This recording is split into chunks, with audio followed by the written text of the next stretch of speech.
хоҷа шамсиддин муҳаммад ибни баҳоуддин ҳофизи шерозӣ соли 1321 дар шаҳри Шероз ки даҳҳо адибони забардаст аз хоки он хестаанд ба дунё омада тамоми умр дар он ҷо зистааст. номи шоир Шамсиддин Муҳаммад ва тахаллусаш ҳофиз аст.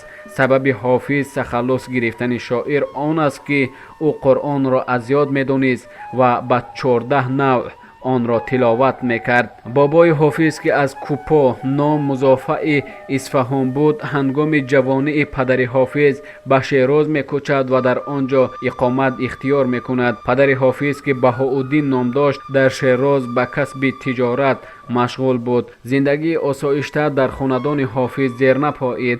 ҳанӯз дар вақти тифл будани ҳофиз падари ҷавони ӯ аз олам гузашт. аз ӯ чанд фарзанди хурдсол ятим монданд. дар андак вақт мероси гузоштаи падари ҳофиз тамом шуд. бародарони ӯ ба ҷустуҷӯи луқмаи ноне ба ҳар тараф баромаданд. ҳофиз ки дар байни онҳо аз ҳама хурд буд, бо модараш дар Шероз монд. модар фарзанди худро аз хӯроку пӯшок таъмин карда натавониста, ӯро ба дари сарватманде ба хидмат дод.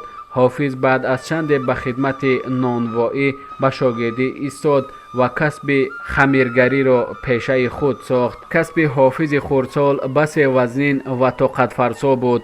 ӯ аз нимаи шаб то субҳ хамир мекард ва музди ба даст овардаашро ба 4 ҳисса тақсим мекард. як ҳиссаи онро ба модараш медод, як ҳиссаро худаш сарф мекард ва як ҳиссаи дигарро ба мактабдор дода рӯзона дар мактаби ӯ мехонд. чоряки боқимондаро ба бечорагон хайр мекард. дар мактаб ҳофиз истеъдоди фавқулодаи фитрӣ зоҳир намуда, Қуръонро зуд аз ёд кард ва хондану навиштанро низ ба хубӣ омӯхт.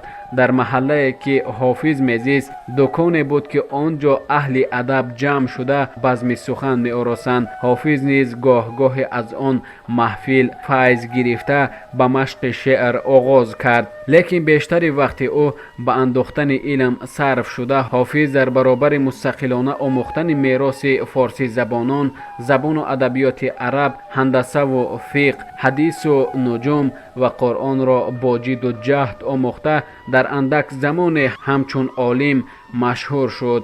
ӯ ҳатто ба китоби машҳури тафсири Кашшоф шарҳ навишт.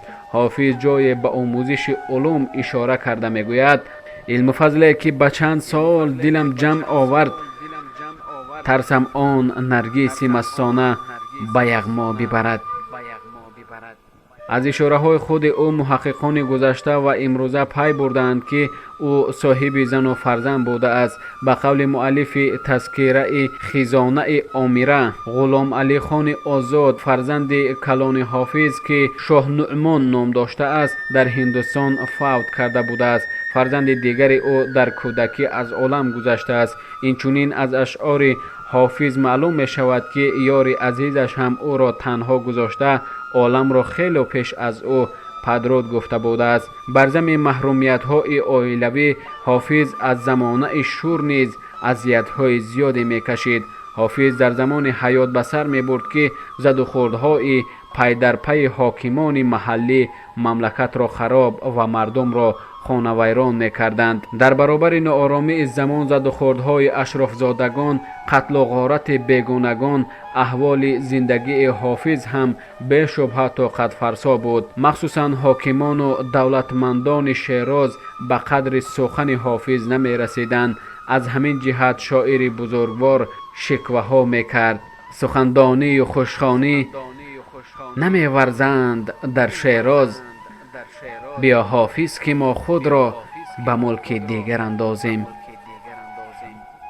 бо вуҷуди ин қадар парешонӣ, ҳофиз шабу рӯз кор мекард, шеър мегуфт. ғазалҳои намакини ӯ дар саросари кишварҳое ки забони тоҷикӣ форсиро медонистанд ғулғулаҳо меафканд ва ба қавли давлатшоҳи самарқандӣ дар ҳама ҷо мактаби дилу ҳавоси мардуми аввом мегардид. мураттиби номаълуми девони ҳофиз низ пас аз андаки вафоти ӯ хабар медиҳад ки шеъри ҳофиз бо тамоми ҷалол ва шукӯҳ дар андак муддате ба به اقصای ترکستان، هندوستان، عراق، آذربایجان رسیده غزل‌های شورانگیز او چنان معقول خاص و عام گشته بود که مجلس به نقل سخن ذوق‌آمیز او رونق نمی‌یافت. خود حافظ نیز شهرت اشعار شورانگیز خود را چنین تصویر می‌نماید: به شعر حافظ شیراز میگویند و میرقصند، سیه چشمان کشمیری و ترکان سمرقندی، عراق و پارس گرفتی به شعر خوش حافظ، بیا که نوبت بغداد و وقت تبریز است. آوازه حافظ را شنیده حاکمان گوناگون از هندوستان و عراق می‌خواستند که حافظ در دربار آنها خدمت کند. او را با این مقصد دعوت می‌کردند. چنانچه در زمان مبارزالدین که احوال حافظ در شیراز تباه بود، سلطان اویس او را به بغداد دعوت می‌کرد. دیر نگذشته برادر او سلطان احمد سلطان اویس را کشته در سال 1382 به تخت نشست. او نیز خواست که حافظ را به دربار خود جلب نماید، ولی حافظ از پارس به جانب بغداد رغبت نکرد و به خشک پاره نان وطن خود قناعت نموده آن را از شهد شهرهای غریبی بالا می‌گذاشت. حافظ شیراز را بس دوست می داشت و به آن افتخار میکرد. از این رو به سختی و زاری هم باشد زندگی حافظ اساساً در شیراز گذشته است و در تمام عمر خود 2 بار به یزد، 1 بار به اصفهان و هرمز به سفر برآمدن او را محققان تخمین میکنند. وفات حافظ در سال 1390 میلادی واقع گردیده است. هرچند حافظ وفات کرده است ولی کلام شورانگیز و اشعار دلاویزش هزاران شوریدگان و عاشقان سخن فارسی را تسخیر نموده و برای همیشگی سیمای او را در دل و دیده دلباختگان و هوادارانش زنده می دارد.